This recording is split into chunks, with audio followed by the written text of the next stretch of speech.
Bài 1. Làm thế nào để bật điện thoại di động mới của tôi? Này Anna, tôi đang gặp khó khăn trong việc tìm ra cách bật điện thoại di động mới của mình. Bạn có thể giúp tôi không? Tất nhiên rồi, John. Đầu tiên, xác định vị trí nút nguồn ở bên cạnh hoặc trên cùng của điện thoại của bạn. Tìm thấy nó. Bây giờ tôi nên làm gì?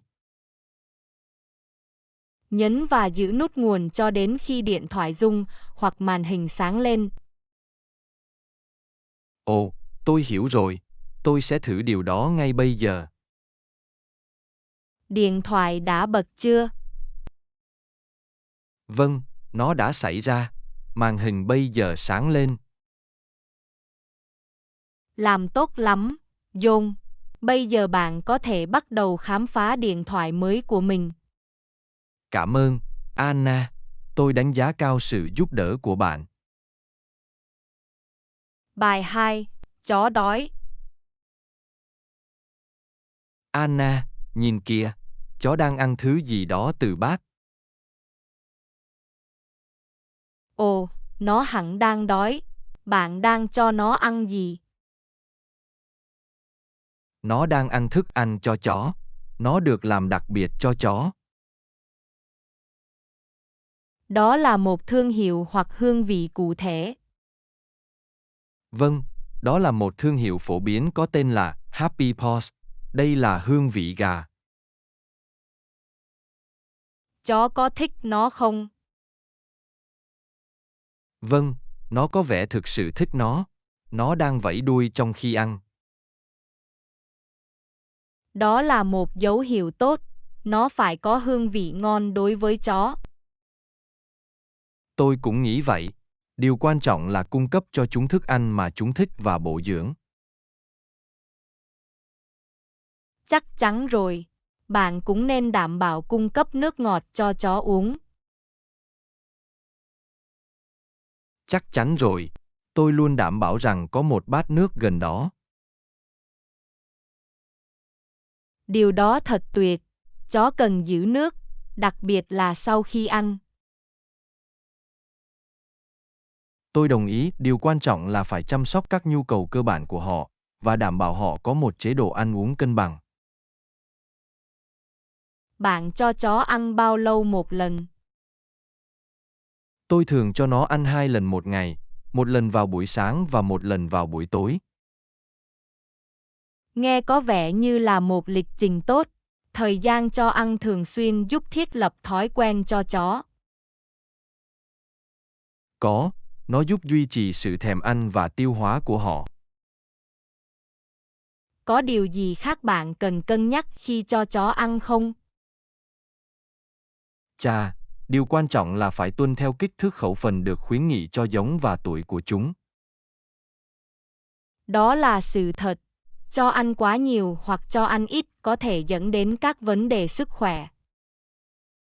Chính xác, tôi luôn tham khảo ý kiến bác sĩ thú y để đảm bảo tôi cung cấp đúng lượng thức ăn.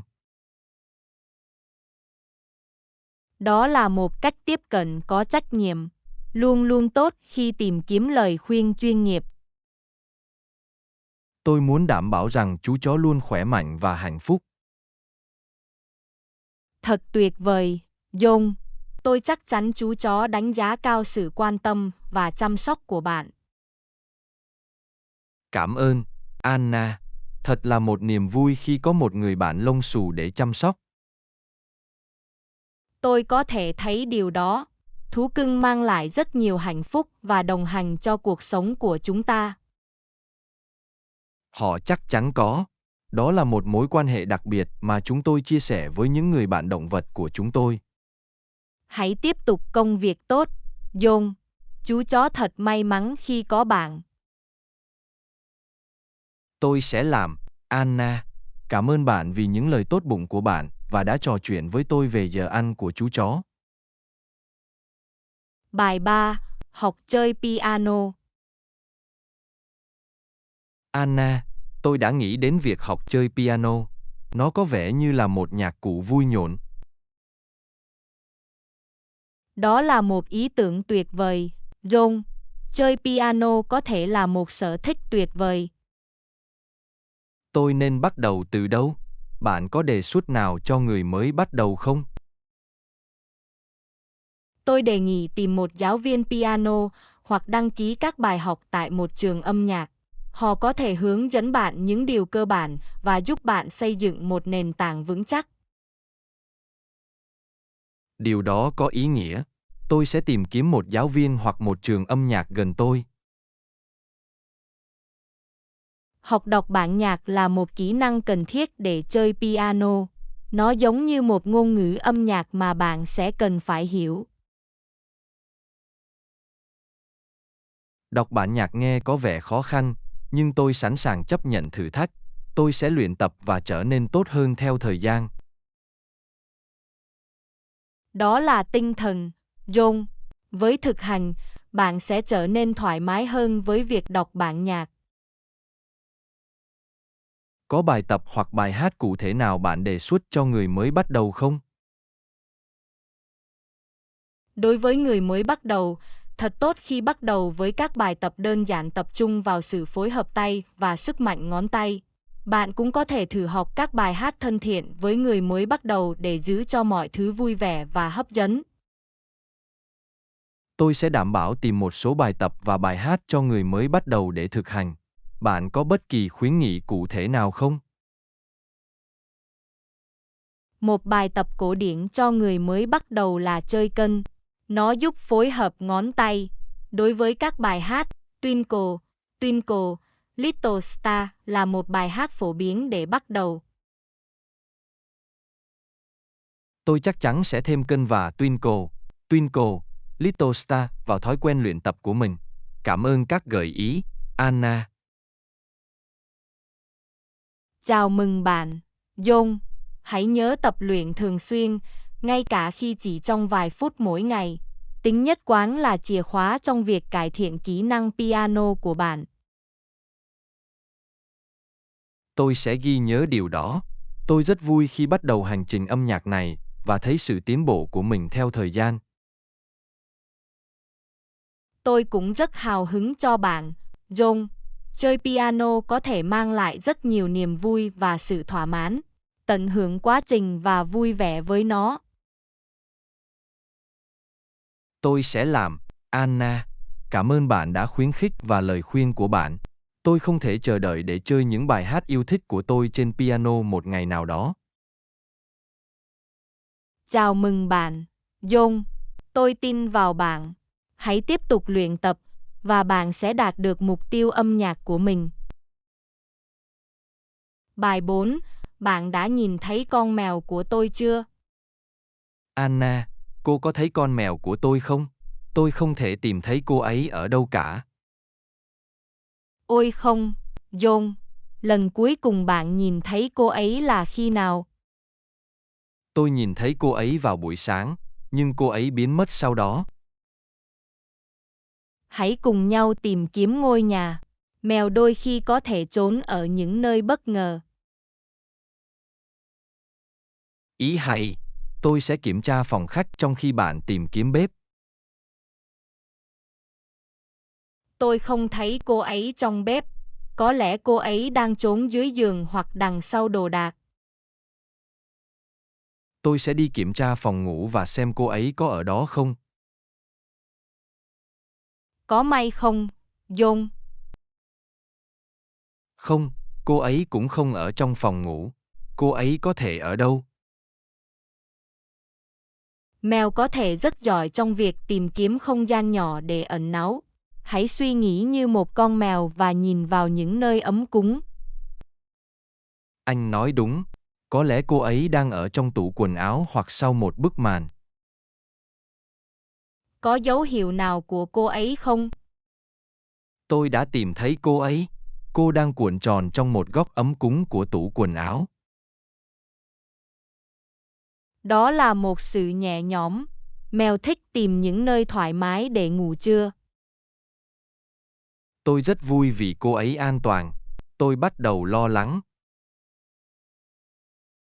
Luôn luôn là một ý tưởng tốt để kiểm tra tất cả các điểm ẩn náu khi bạn không thể tìm thấy một con mèo.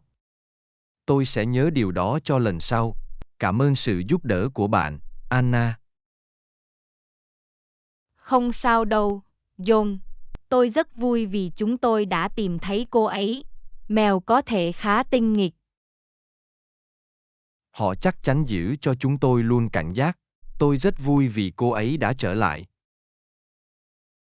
Hãy cho cô ấy thêm một số âu yếm để cho cô ấy biết cô ấy yêu. Chắc chắn rồi. Cô ấy xứng đáng với tất cả tình yêu và sự quan tâm. Bài 5. Tôi cần đun sôi một ít nước. Anna, tôi cần đun sôi một ít nước. Bạn có biết làm thế nào để làm điều đó? Vâng, John. Nước sôi khá đơn giản. Đầu tiên, đổ đầy nước vào ấm hoặc nồi. Tôi nên cho bao nhiêu nước vào? Nó phụ thuộc vào lượng nước đun sôi bạn cần. Điền nó theo yêu cầu của bạn. Tôi hiểu rồi. Bước tiếp theo là gì? Đặt ấm đun nước hoặc nồi lên bếp hoặc đầu đốt điện. Tôi có nên bật bếp bây giờ không?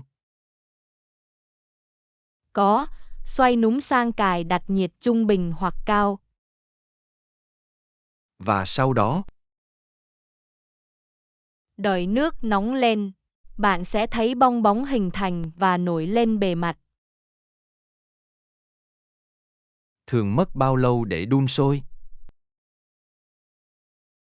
Nó khác nhau, nhưng thường mất vài phút để nước sôi. Khi nó sôi, tôi phải làm gì? Khi nước sôi, bạn có thể tắt bếp hoặc lấy nồi ra khỏi nguồn nhiệt. Tôi có cần đợi nó nguội trước khi sử dụng không? Có, điều quan trọng là để nước đun sôi nguội trước khi sử dụng. Nước nóng có thể nguy hiểm. Làm thế nào tôi có thể tăng tốc quá trình làm mát? Bạn có thể chuyển nước đun sôi sang một thùng chứa khác, như bình chịu nhiệt hoặc ly, để giúp nước nguội nhanh hơn. Đó là một ý kiến hay. Có lời khuyên nào khác tôi nên biết về nước sôi? Điều quan trọng là sử dụng nước sạch, có thể uống được để đun sôi, và luôn xử lý nước sôi một cách thận trọng để tránh tai nạn hoặc bỏng. Tôi sẽ ghi nhớ điều đó. An toàn là trên hết. Cảm ơn lời khuyên, Anna. Chào mừng bạn, John. Đun sôi nước là một kỹ năng nhà bếp cơ bản có ích cho nhiều mục đích khác nhau. Tôi đánh giá cao sự hướng dẫn của bạn. Bây giờ tôi có thể tự tin đun sôi nước bất cứ khi nào tôi cần.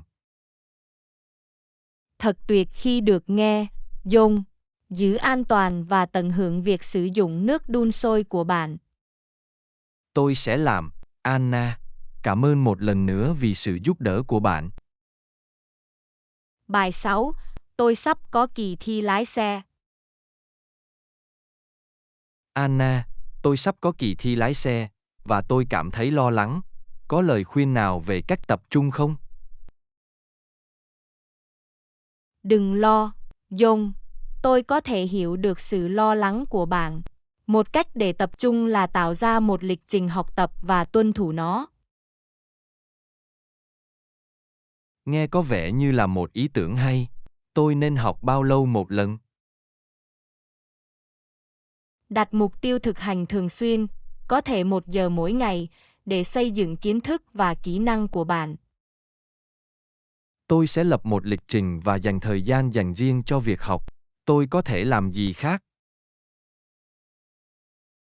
Tìm một nơi yên tĩnh và thoải mái để học tập, không bị phân tâm như tiếng ồn hoặc các thiết bị điện tử. Điều đó có ý nghĩa. Tôi sẽ tạo ra một môi trường học tập yên bình. Còn việc tập trung trong suốt kỳ thi thì sao? Các bài tập thở sâu có thể giúp làm dịu tâm trí của bạn và tăng sự tập trung. Hít một vài hơi chậm, sâu trước và trong kỳ thi. Tôi sẽ nhớ hít thở sâu để giữ bình tĩnh và tập trung. Còn gì nữa không? Hình dung có thể hữu ích. Nhắm mắt lại và tưởng tượng mình tự tin lái xe và hoàn thành bài kiểm tra thành công. Tôi sẽ hình dung bản thân mình lái xe trơn tru và vượt qua kỳ thi. Nghe có vẻ như là một kỹ thuật tuyệt vời. Có lĩnh vực cụ thể nào tôi nên tập trung vào không? Chú ý đến các quy tắc của đường bộ, biển báo giao thông và tín hiệu. Làm quen với các thao tác lái xe thông, thường như thay đổi làn đường và đỗ xe. Tôi sẽ nghiên cứu các lĩnh vực này một cách chi tiết. Thực hành cũng rất quan trọng, phải không? Chắc chắn rồi. Thực hành lái xe thường xuyên với người lớn được cấp phép và tập trung vào các lĩnh vực mà bạn thấy khó khăn. Tôi sẽ đảm bảo sẽ thực hành nhiều. Tất cả là xây dựng sự tự tin. Có lời khuyên nào vào phút cuối cho ngày thi thực tế không? Ngủ ngon giấc trước kỳ thi, ăn một bữa sáng lành mạnh và đến địa điểm kiểm tra sớm để giảm bớt căng thẳng vào phút cuối. Tôi sẽ ưu tiên giấc ngủ của mình và có một bữa sáng bổ dưỡng. Đúng giờ cũng rất quan trọng. Cảm ơn tất cả các lời khuyên, Anna. Chào mừng bạn, John. Hãy nhớ rằng, sự tự tin đi kèm với sự chuẩn bị. Hãy tin vào bản thân và chúc may mắn trong kỳ thi lái xe của bạn. Tôi đánh giá cao sự ủng hộ và khuyến khích của bạn, Anna. Tôi sẽ cố gắng hết sức và tiếp cận kỳ thi với một suy nghĩ tích cực. Bài học 7. Quê hương của bạn ở đâu? Anna, quê hương của bạn ở đâu? Tôi tò mò muốn biết thêm về nó. Quê hương của tôi là một thị trấn nhỏ tên là Okai. Nó nằm ở tiểu bang California. Ồ, nghe có vẻ đáng yêu. Okai được biết đến với điều gì? Okai được biết đến với những vườn nho và nhà máy rượu vang tuyệt đẹp. Đó là một điểm đến phổ biến cho những người đam mê rượu vang. Điều đó phải tạo nên một số cảnh quan xung quanh. Có bất kỳ điểm tham quan đáng chú ý nào khác ở Okai không? Vâng, chúng tôi cũng có một khu vực trung tâm thành phố quyến rũ với các cửa hàng, nhà hàng và phòng trưng bày nghệ thuật độc đáo. Đó là một nơi tuyệt vời để khám phá. Tôi thích khám phá những địa điểm mới. Cộng đồng ở Okai như thế nào? Cộng đồng ở Okai rất gần gũi và thân thiện. Mọi người tự hào về thị trấn của họ và hỗ trợ các doanh nghiệp địa phương. Thật tuyệt khi được trở thành một phần của một cộng đồng gắn bó chặt chẽ. Có sự kiện hoặc lễ hội hàng năm nào ở Okai không? Vâng, Okai tổ chức lễ hội rượu vang hàng năm, nơi du khách có thể nếm thử nhiều loại rượu vang từ những vườn nho địa phương. Đó là một sự kiện vui vẻ và sôi động. Nghe có vẻ như một lễ hội tuyệt vời. Có điều gì khác làm cho Okai trở nên đặc biệt không? Okai được bao quanh bởi những cảnh quan đẹp như tranh vẽ và những ngọn đồi chập trùng. Đó là một nơi tuyệt vời cho các hoạt động ngoài trời như đi bộ đường dài và đi xe đạp. Tôi thích dành thời gian trong thiên nhiên. Okai nghe giống như một nơi tôi thích ghé thăm. Có món ngon hay món ăn địa phương nào mà tôi nên thử không? Okai được biết đến với các món ăn từ trang trại đến bàn. Bạn chắc chắn nên thử các sản phẩm địa phương tươi sống và format thủ công. Tôi cảm thấy đói chỉ khi nghĩ về điều đó. Okai nghe như một nơi tuyệt vời để sống. Cảm ơn vì đã chia sẻ, Anna. Chào mừng bạn, John. Tôi rất vui khi được nói về quê hương của tôi. Nếu bạn đến thăm, tôi sẽ rất vui khi được giới thiệu cho bạn xung quanh. Bài 8. Tôi nghe nói rằng thành phố này có một cuộc sống về đêm tuyệt vời. Anna, tôi nghe nói rằng thành phố này có một cuộc sống về đêm tuyệt vời. Bạn đã trải nghiệm nó chưa? Vâng, John. Cuộc sống về đêm ở đây thật tuyệt vời. Có rất nhiều lựa chọn để giải trí và vui vẻ. Điều đó nghe có vẻ thú vị. Một số địa điểm phổ biến để đi vào ban đêm là gì? Có các câu lạc bộ, quán bar và sảnh chờ sôi động, nơi bạn có thể nhảy múa, nghe nhạc sống hoặc thưởng thức đồ uống với bạn bè. Tôi không phải là một vũ công, nhưng tôi thích nghe nhạc sống. Có khuyến nghị cụ thể nào không? Có một câu lạc bộ nhạc gia ấm cúng ở trung tâm thành phố, có các nhạc sĩ địa phương tài năng. Đó là một nơi tuyệt vời để thư giãn và thưởng thức âm nhạc. Tôi luôn muốn trải nghiệm nhạc gia trực tiếp. Đếm tôi vào. Có trải nghiệm cuộc sống về đêm độc đáo nào khác không?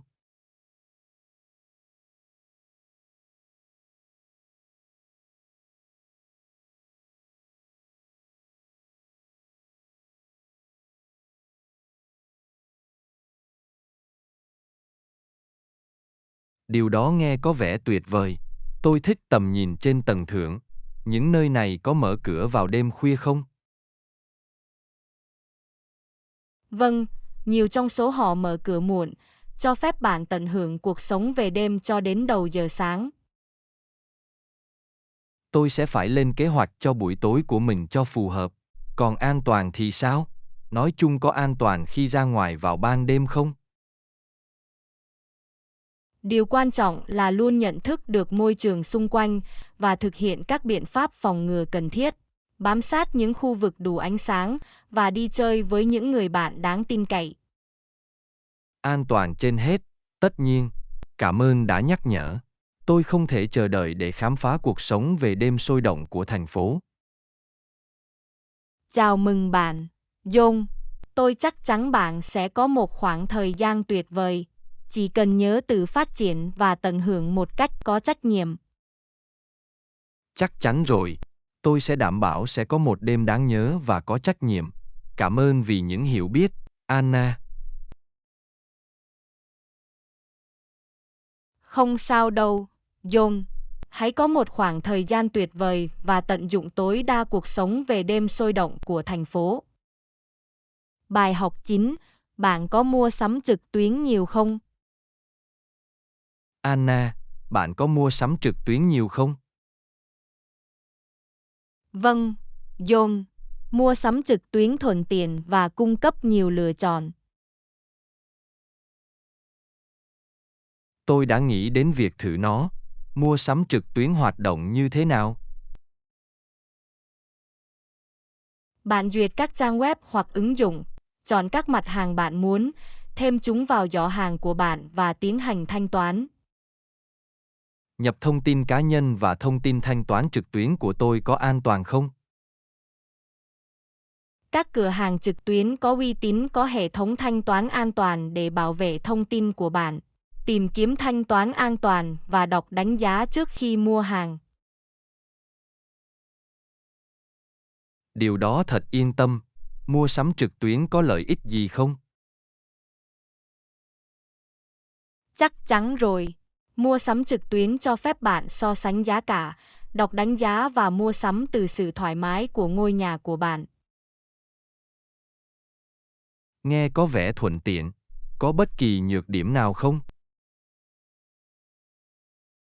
Đôi khi, bạn không thể thử các mặt hàng trước khi mua và có thể có sự chậm trễ trong giao hàng. Điều quan trọng là phải kiểm tra chính sách hoàn trả. Tôi sẽ ghi nhớ điều đó. Có lời khuyên nào để tìm các giao dịch tốt nhất trực tuyến không?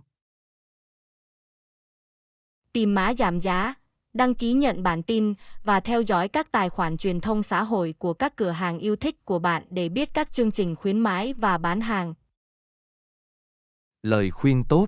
Giao hàng thường mất bao lâu?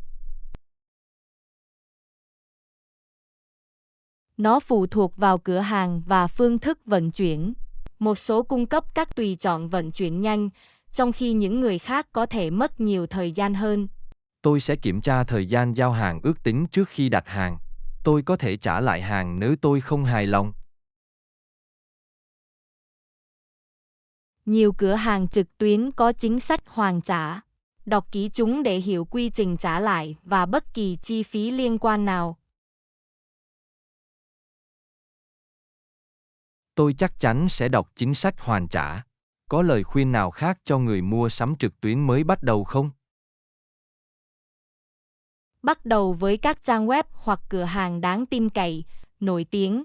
Đọc mô tả sản phẩm, kiểm tra biểu đồ kích thước và đánh giá của khách hàng để đưa ra quyết định sáng suốt. Tôi sẽ thực hiện các bước đó để đảm bảo trải nghiệm mua sắm trực tuyến suôn sẻ. Cảm ơn sự hướng dẫn, Anna. Chào mừng bạn, John. Chúc bạn mua sắm trực tuyến vui vẻ. Nếu bạn có thêm bất kỳ câu hỏi nào, vui lòng hỏi. Bài 10. Tôi cần mua thẻ điện thoại mới. Anna, tôi cần mua một thẻ điện thoại mới.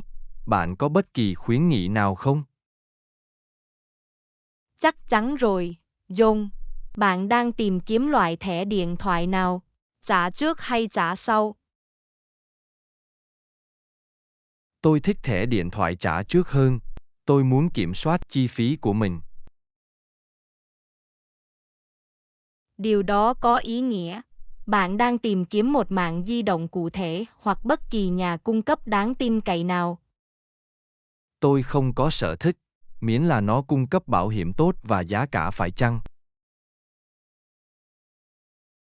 Trong trường hợp đó, tôi khuyên bạn nên kiểm tra một số gói trả trước phổ biến từ các nhà cung cấp khác nhau để so sánh. Làm thế nào tôi có thể so sánh các kế hoạch? Có yếu tố cụ thể nào tôi nên xem xét không? Tìm kiếm các yếu tố như phụ cấp cuộc gọi và dữ liệu, thời hạn hiệu lực, tùy chọn gọi quốc tế và các đặc quyền bổ sung như chuyển đổi dữ liệu hoặc tín dụng tiền thưởng. Tôi sẽ ghi nhớ những yếu tố đó trong khi so sánh các kế hoạch. Có một cửa hàng hoặc trang web cụ thể nào tôi nên ghé thăm không? Bạn có thể truy cập các trang web của các nhà cung cấp mạng di động lớn hoặc đến một cửa hàng gần đó bán thẻ điện thoại. Điều đó rất hữu ích. Khi tôi chọn gói, làm cách nào để kích hoạt thẻ điện thoại? Quá trình kích hoạt có thể khác nhau, nhưng thông thường, bạn có thể kích hoạt thẻ bằng cách làm theo hướng dẫn được cung cấp, trực tuyến hoặc bằng cách gọi một số cụ thể. Tôi sẽ đảm bảo làm theo hướng dẫn một cách cẩn thận. Tôi có thể nạp tiền vào thẻ trả trước sau nếu hết tín dụng không? Có, hầu hết các thẻ trả trước đều cho phép bạn nạp tiền hoặc nạp tiền tín dụng của mình. Bạn có thể làm điều đó trực tuyến, thông qua ứng dụng di động hoặc tại các cửa hàng được ủy quyền. Thật tiện lợi. Tôi sẽ không phải mua thẻ mới mỗi khi hết tín dụng. Có bất kỳ khoản phí ẩn nào mà tôi cần lưu ý không? Một số nhà cung cấp có thể có các khoản phí bổ sung như phí kết nối hoặc phí dịch vụ. Đọc các điều khoản và điều kiện để hiểu bất kỳ chi phí tiềm ẩn nào. Tôi sẽ đọc kỹ các điều khoản và điều kiện để tránh bất kỳ bất ngờ nào. Cảm ơn lời khuyên, Anna. Chào mừng bạn, John. Tôi hy vọng bạn tìm thấy một thẻ điện thoại phù hợp đáp ứng nhu cầu của bạn. Nếu bạn có thêm bất kỳ câu hỏi nào, vui lòng hỏi. Bài 11. Tôi đang tìm vé máy bay giá rẻ. Anna, tôi đang lên kế hoạch cho một chuyến đi và tôi đang tìm vé máy bay giá rẻ. Bạn có lời khuyên nào không? Đúng vậy, John. Tìm vé máy bay giá rẻ đòi hỏi một số nghiên cứu và linh hoạt. Tôi nên bắt đầu tìm kiếm vé máy bay giá cả phải chăng ở đâu? Bắt đầu bằng cách kiểm tra các trang web du lịch trực tuyến khác nhau và so sánh giá cả giữa các hãng hàng không khác nhau. Tôi có nên đặt trực tiếp qua trang web của hãng hàng không hay sử dụng trang web của bên thứ ba không? Cả hai lựa chọn đều khả thi. Đôi khi, các trang web của bên thứ ba cung cấp các giao dịch độc quyền, nhưng thật tốt khi so sánh giá cả trên trang web của hãng hàng không. Điều đó có ý nghĩa. Có những ngày hoặc thời điểm cụ thể nào mà chuyến bay có xu hướng rẻ hơn không? Nói chung, các chuyến bay vào các ngày trong tuần và khởi hành sáng sớm hoặc đêm khuya có xu hướng rẻ hơn thời gian du lịch cao điểm. Tôi sẽ ghi nhớ điều đó trong khi lên kế hoạch cho chuyến đi của mình. Có những yếu tố nào khác có thể ảnh hưởng đến giá vé không? Có, các yếu tố như thời gian trong năm, nhu cầu về điểm đến và thời gian bạn đặt trước bao lâu cũng có thể ảnh hưởng đến giá vé. Tôi sẽ cố gắng linh hoạt với ngày đi du lịch của mình và đặt trước. Có lời khuyên nào để tìm các chương trình khuyến mãi hoặc giảm giá đặc biệt không?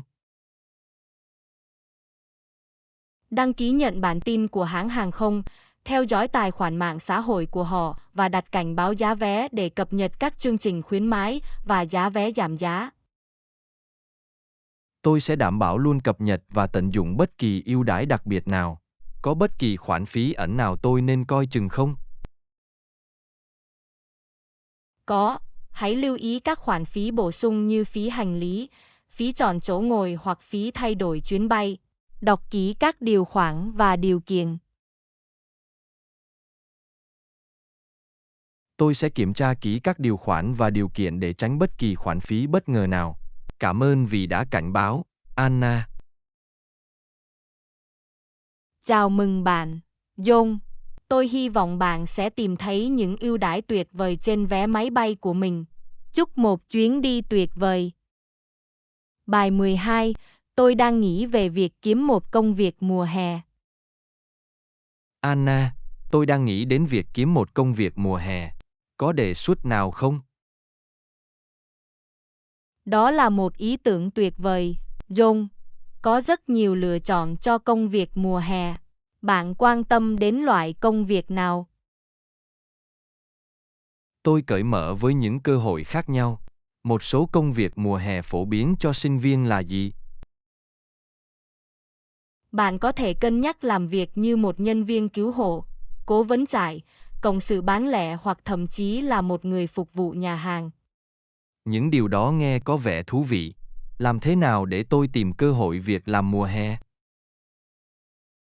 Bạn có thể kiểm tra bảng việc làm trực tuyến, báo địa phương hoặc ghé thăm các doanh nghiệp trong khu vực của bạn để hỏi về cơ hội việc làm mùa hè. Tôi có nên chuẩn bị sơ yếu lý lịch hoặc thư xin việc khi xin việc mùa hè không? Bạn nên chuẩn bị một sơ yếu lý lịch, ngay cả khi đó là một bản đơn giản làm nổi bật các kỹ năng và kinh nghiệm của bạn. Tôi sẽ làm việc để tạo một sơ yếu lý lịch để thể hiện trình độ của mình. Bất kỳ lời khuyên nào để đạt được một cuộc phỏng vấn xin việc không? Ăn mặc gọn gàng, đúng giờ và chuẩn bị một số câu hỏi về công việc. Ngoài ra, hãy làm nổi bật điểm mạnh và sự nhiệt tình của bạn trong cuộc phỏng vấn. Tôi sẽ đảm bảo ăn mặc chuyên nghiệp và thể hiện sự nhiệt tình của mình. Tôi có thể mong đợi bao nhiêu giờ để làm việc trong một công việc mùa hè? Số giờ có thể thay đổi tùy thuộc vào công việc và nhà tuyển dụng. Một số công việc có thể cung cấp giờ bán thời gian, trong khi những công việc khác có thể là toàn thời gian. Tôi sẽ xem xét tính khả dụng và sở thích của mình trước khi chấp nhận lời mời làm việc. Có thể tìm được một công việc mùa hè liên quan đến lĩnh vực học tập của tôi không? Điều đó có thể xảy ra, đặc biệt nếu bạn đang nghiên cứu một cái gì đó cụ thể. Tìm kiếm các vị trí thực tập hoặc vị trí đầu vào phù hợp với lĩnh vực nghiên cứu của bạn. Điều đó sẽ rất tuyệt. Có được kinh nghiệm liên quan sẽ có lợi. Có chứng chỉ hoặc đào tạo nào tôi nên xem xét không?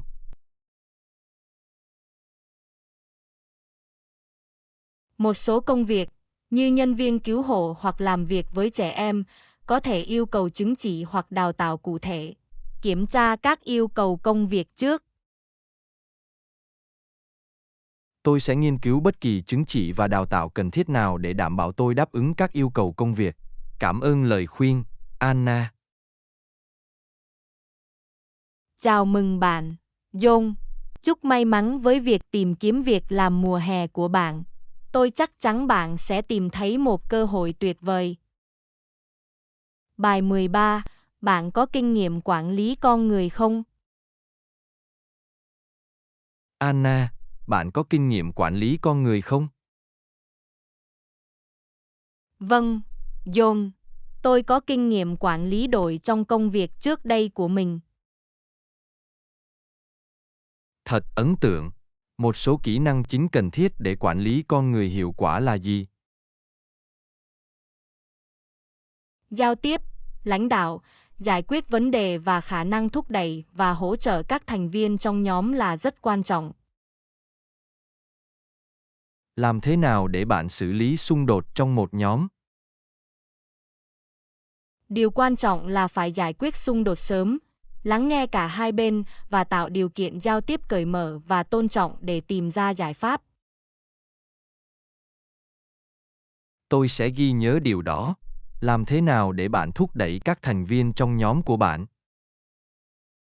Nhận ra thành tích của họ, cung cấp phản hồi và hỗ trợ, và tạo ra một môi trường làm việc tích cực có thể thúc đẩy các thành viên trong nhóm.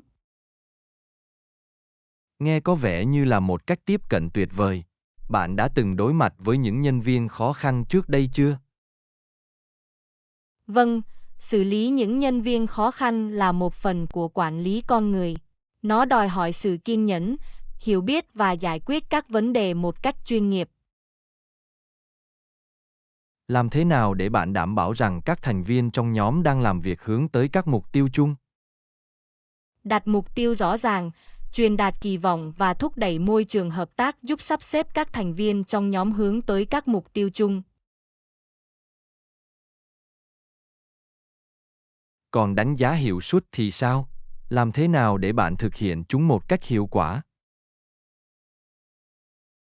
Đánh giá hiệu suất liên quan đến việc cung cấp phản hồi mang tính xây dựng, đặt mục tiêu và thảo luận về các lĩnh vực cải thiện và phát triển với các thành viên trong nhóm. Tôi hiểu rồi. Có những thách thức nào bạn phải đối mặt trong quản lý con người không? Mỗi đội và tình huống là duy nhất, vì vậy thử thách có thể khác nhau. Một số thách thức phổ biến bao gồm duy trì tinh thần, đối phó với xung đột và quản lý các tính cách đa dạng.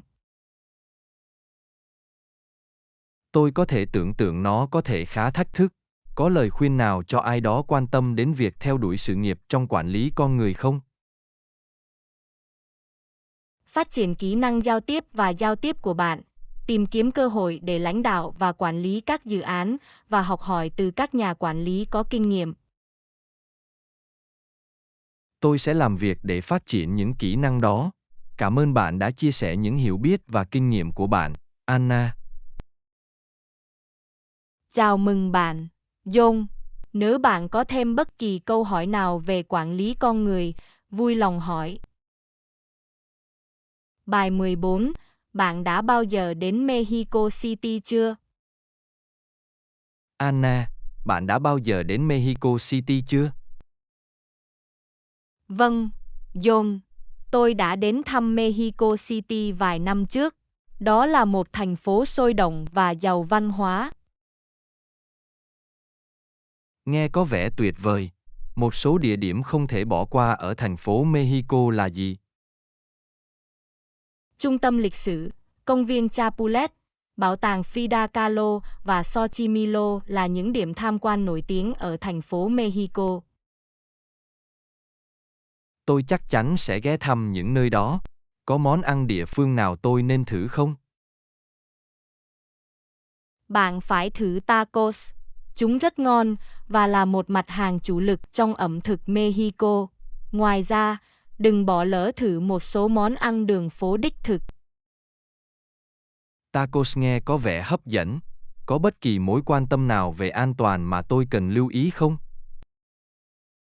Giống như bất kỳ thành phố lớn nào, điều quan trọng là phải thận trọng và nhận thức được môi trường xung quanh, tránh các khu vực biệt lập và thực hiện các biện pháp phòng ngừa cần thiết.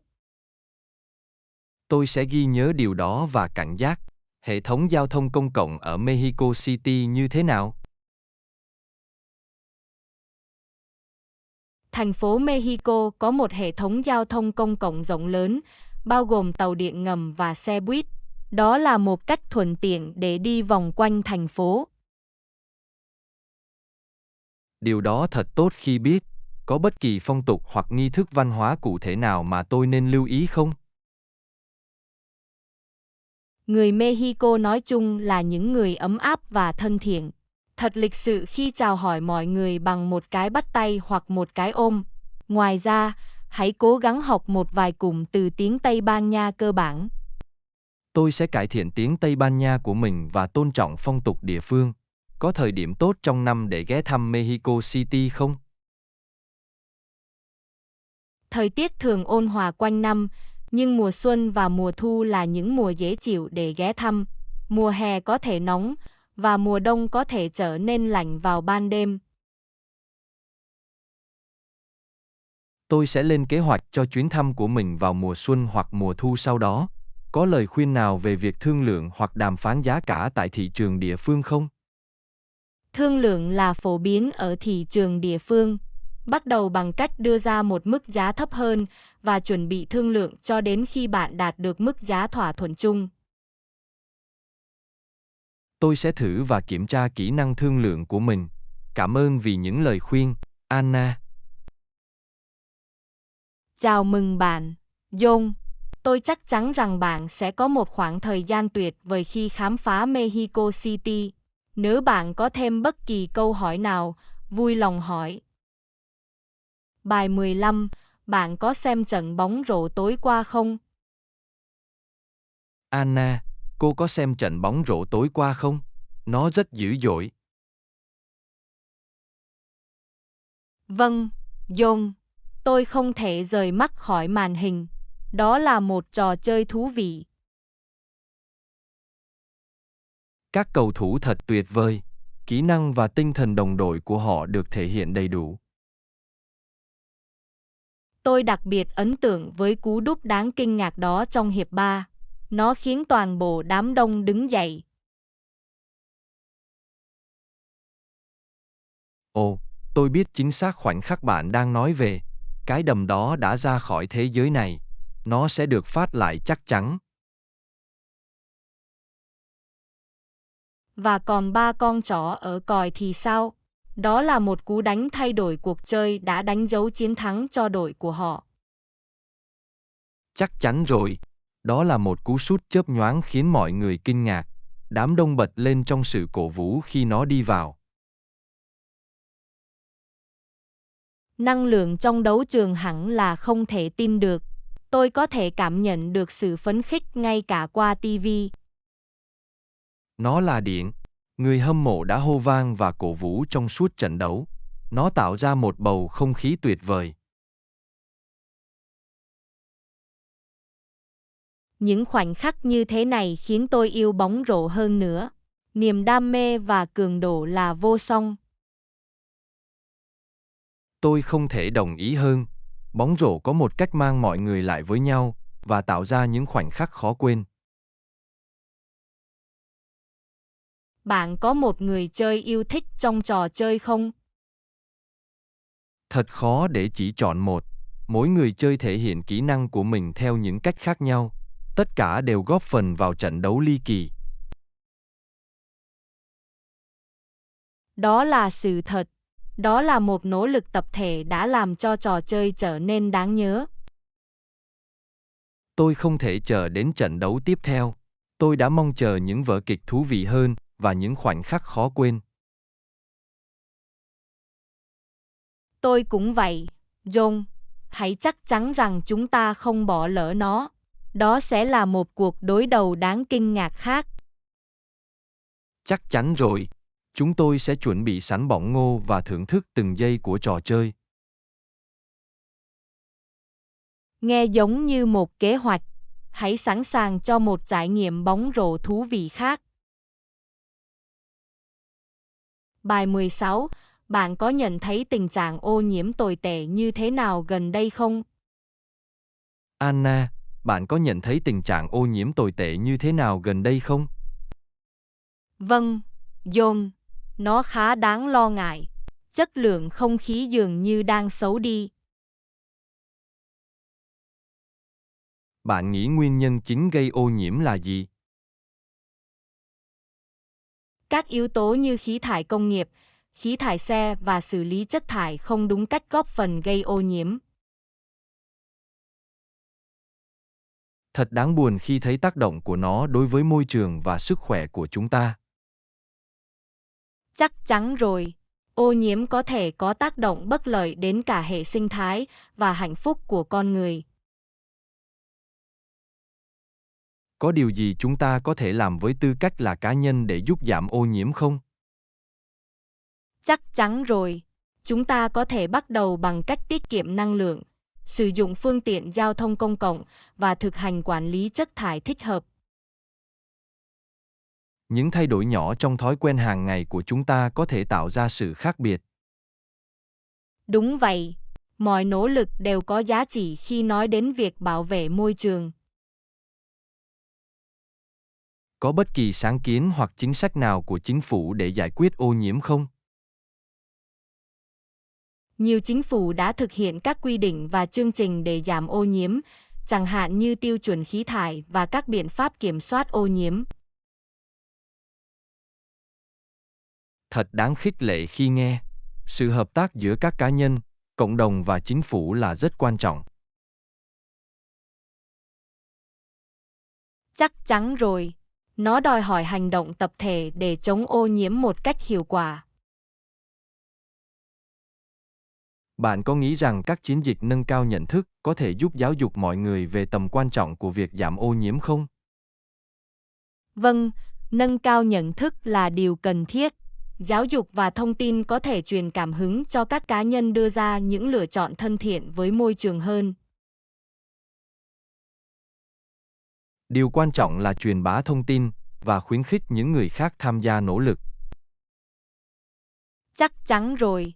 Tất cả chúng ta đều có thể đóng một vai trò trong việc ủng hộ một môi trường sạch hơn và lành mạnh hơn. Hãy dẫn dắt bằng ví dụ và đưa ra những lựa chọn có ý thức để giảm ô nhiễm trong cuộc sống của chính chúng ta. Đó là một suy nghĩ tuyệt vời, John. Cùng nhau, chúng ta có thể tạo ra tác động tích cực đến hành tinh của chúng ta. Tôi có động lực để làm phần việc của mình. Chúng ta hãy hướng tới một tương lai sạch hơn và xanh hơn. Tôi không thể đồng ý hơn. Hành tinh của chúng ta xứng đáng được chăm sóc và quan tâm của chúng ta. Bài 17.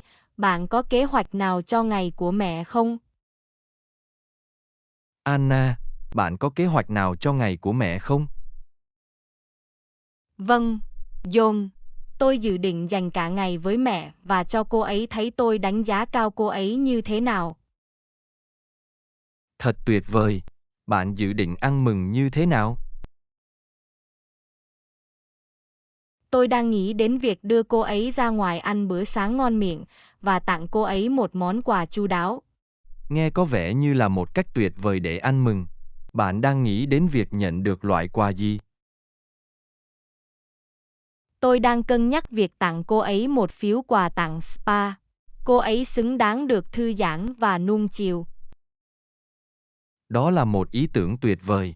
Các bà mẹ luôn xứng đáng được chăm sóc và thư giãn thêm. Chắc chắn rồi. Họ làm rất nhiều cho chúng ta, và ngày của mẹ là thời điểm hoàn hảo để bày tỏ lòng biết ơn của chúng ta. Tôi đồng ý, điều quan trọng là thể hiện tình yêu và sự đánh giá cao của chúng ta đối với mẹ của chúng ta. Anh có lên kế hoạch gì đặc biệt cho mẹ anh không, John? Vâng, tôi muốn làm cô ấy ngạc nhiên với bữa sáng trên giường và một tấm thiệp viết tay thể hiện tình yêu và lời cảm ơn của tôi. Đó là một cử chỉ chân thành. Tôi chắc chắn cô ấy sẽ đánh giá cao điều đó. Tôi hy vọng như vậy. Tôi muốn làm cho cô ấy cảm thấy đặc biệt và được yêu thương vào ngày của mẹ. Đó là bản chất của ngày, làm cho các bà mẹ của chúng ta cảm thấy được trân trọng và có giá trị. Chắc chắn rồi. Chúng ta nên làm cho mỗi ngày cảm thấy như ngày của mẹ, nhưng thật tuyệt khi có một ngày dành riêng để tôn vinh họ. Đồng ý, đó là một lời nhắc nhở để tạm dừng và suy ngẫm về vai trò đáng kinh ngạc mà mẹ chúng ta đóng trong cuộc sống của chúng ta. Và đối với những người có thể không có mẹ xung quanh, đó là cơ hội để ghi nhớ và kỷ niệm ký ức của họ. Đó là một cảm xúc tuyệt vời, John. Ngày của mẹ cũng có thể là thời gian để suy ngẫm và tưởng nhớ. Hãy tận dụng tối đa ngày này và bày tỏ tình yêu và lòng biết ơn của chúng tôi đối với những người mẹ tuyệt vời trong cuộc sống của chúng tôi. Đúng vậy, John. Chúc mừng ngày của mẹ đến tất cả các bà mẹ tuyệt vời ngoài kia. Bài 18. Bạn đã bao giờ tham gia vào hội sinh viên chưa? Anna, bạn đã bao giờ tham gia vào hội sinh viên chưa? Vâng, John. Tôi là thành viên của hội sinh viên trong những năm đại học của tôi. Điều đó thật thú vị. Hội sinh viên tổ chức những hoạt động nào? Hội sinh viên tổ chức các sự kiện khác nhau như tụ họp xã hội, hội thảo và gây quỹ. Nghe có vẻ thú vị. Mục đích chính của hội sinh viên là gì? Mục đích chính là đại diện và vận động cho lợi ích và quyền của sinh viên. Hội sinh viên tương tác với cơ quan sinh viên như thế nào? Hội sinh viên tương tác với sinh viên thông qua các cuộc họp, khảo sát và diễn đàn mở để thu thập phản hồi và giải quyết các mối quan tâm. Vì vậy, nó đóng vai trò như một nền tảng để tiếng nói của sinh viên được lắng nghe. Chắc chắn rồi. Nó cung cấp tiếng nói tập thể cho sinh viên và truyền ý tưởng và mối quan tâm của họ đến chính quyền. Điều đó rất quan trọng. Các thành viên của hội sinh viên được bầu như thế nào? Các thành viên thường được bầu thông qua một quá trình bỏ phiếu dân chủ, nơi sinh viên bỏ phiếu cho các ứng cử viên ưa thích của họ. Có một cấu trúc cụ thể trong hội sinh viên không? Có, hội sinh viên thường có chủ tịch, phó chủ tịch, thủ quỹ và đại diện từ các nhóm sinh viên hoặc phòng ban khác nhau. Một số lợi ích của việc tham gia vào hội sinh viên là gì? Tham gia vào hội sinh viên cho phép bạn phát triển kỹ năng lãnh đạo, tạo ra tác động tích cực và xây dựng một mạng lưới mạnh mẽ. Nghe có vẻ như là một kinh nghiệm quý giá. Học sinh nào có thể tham gia hội sinh viên không? Có, thông thường bất kỳ sinh viên nào cũng có thể tham gia hội sinh viên và đóng góp cho các hoạt động và sáng kiến của nó. Có những thách thức nào mà hội sinh viên phải đối mặt không? Một số thách thức có thể bao gồm quản lý các ý kiến đa dạng, cân bằng nhu cầu của học sinh và điều phối hậu cần cho các sự kiện. Sinh viên có thể hỗ trợ hội sinh viên như thế nào? Sinh viên có thể hỗ trợ công đoàn bằng cách tham gia vào các hoạt động của nó, chia sẻ ý tưởng của họ và tình nguyện cho các dự án khác nhau. Điều đó thật tuyệt. Điều quan trọng là sinh viên phải tích cực tham gia và định hình kinh nghiệm đại học của họ. Chắc chắn rồi. Hội sinh viên là một nền tảng để sinh viên tác động đến những thay đổi tích cực trong khuôn viên trường. Tôi được truyền cảm hứng để tham gia vào hội sinh viên. Cảm ơn vì đã chia sẻ, Anna. Chào mừng bạn, John. Đó là một trải nghiệm bổ ích. Tôi chắc chắn bạn sẽ tạo ra sự khác biệt. Bài 19. Bạn có lời khuyên nào về cách tiết kiệm điện không? Anna, bạn có lời khuyên nào về cách tiết kiệm điện không? Vâng, John. Có một số bước đơn giản chúng ta có thể thực hiện để tiết kiệm năng lượng. Điều đầu tiên chúng ta có thể làm để giảm sử dụng điện là gì? Chúng ta có thể bắt đầu bằng cách tắt đèn và thiết bị khi chúng không được sử dụng. Đó là một cách dễ dàng để tiết kiệm năng lượng. Sử dụng ánh sáng tự nhiên vào ban ngày thì sao? Chính xác. Mở rèm cửa và rèm để ánh sáng mặt trời chiếu vào có thể giúp giảm nhu cầu chiếu sáng nhân tạo. Có thiết bị tiết kiệm năng lượng nào mà chúng ta nên xem xét không? Có. Việc lựa chọn các thiết bị tiết kiệm năng lượng với xếp hạng Energy Star cao có thể làm giảm đáng kể mức tiêu thụ điện năng. Thật tốt khi biết rằng đưa ra lựa chọn thông minh khi mua thiết bị có thể tạo ra sự khác biệt. Một mẹo khác là rút phích cắm các thiết bị điện tử hoặc sử dụng giải nguồn có công tắc để tránh sử dụng điện ở chế độ chờ. Tôi sẽ ghi nhớ điều đó. Nguồn điện ở chế độ chờ thường có thể không được chú ý nhưng vẫn tiêu thụ năng lượng. Sử dụng quạt trần thay vì điều hòa không khí cũng có thể giúp tiết kiệm điện. Đó là một gợi ý tuyệt vời, đặc biệt là trong thời tiết ôn hòa. Còn hệ thống sưởi ấm của chúng ta thì sao? Đặt bộ điều nhiệt thấp hơn vài độ vào mùa đông và cao hơn vài độ vào mùa hè có thể tiết kiệm năng lượng.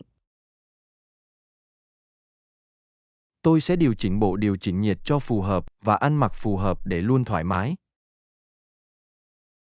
Một cách khác để tiết kiệm điện là giặt quần áo trong nước lạnh thay vì nước nóng bất cứ khi nào có thể. Đó là một thay đổi đơn giản có thể tạo ra sự khác biệt trong tiêu thụ năng lượng. Cũng đáng để xem xét các tùy chọn chiếu sáng tiết kiệm năng lượng như bóng đèn LED. Bóng đèn LED tồn tại lâu hơn và sử dụng ít năng lượng hơn, phải không? Vâng, chúng tiết kiệm năng lượng hơn so với bóng đèn sưởi đốt truyền thống. Có thực hành chung nào khác mà chúng ta có thể áp dụng để tiết kiệm điện không? Có, sử dụng hệ thống thông gió tự nhiên, cách nhiệt nhà của chúng ta đúng cách và thường xuyên bảo trì các thiết bị đều có thể góp phần tiết kiệm năng lượng. Đó là những gợi ý tuyệt vời, Anna. Tiết kiệm điện có lợi cho cả môi trường và ví của chúng ta. Đúng vậy, John. Bảo tồn năng lượng là một tình huống đôi bên cùng có lợi cho tất cả mọi người. Tôi sẽ bắt đầu thực hiện các mẹo này ngay lập tức. Cảm ơn vì đã chia sẻ, Anna. Chào mừng bạn, John. Mỗi bước nhỏ đều có giá trị, hãy làm phần việc của chúng tôi trong việc tiết kiệm điện. Bài 20, bạn có nhận thấy trường đại học của chúng tôi siêu đẹp như thế nào không? Anna, bạn có nhận thấy trường đại học của chúng tôi siêu tốt như thế nào không? Vâng, John. Tôi thực sự ấn tượng với khuôn viên trường và cơ sở vật chất của nó.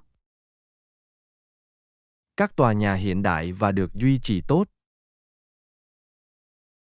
Và khuôn viên trường được tạo cảnh đẹp. Tôi thích cách có rất nhiều không gian xanh và khu vườn để thư giãn.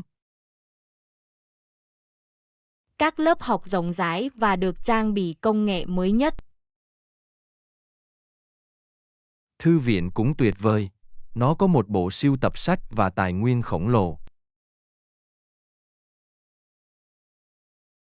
Tôi đồng ý, đó là một nơi tuyệt vời để học tập và nghiên cứu. Các nhân viên của trường rất thân thiện và luôn sẵn sàng giúp đỡ. Đó là sự thật.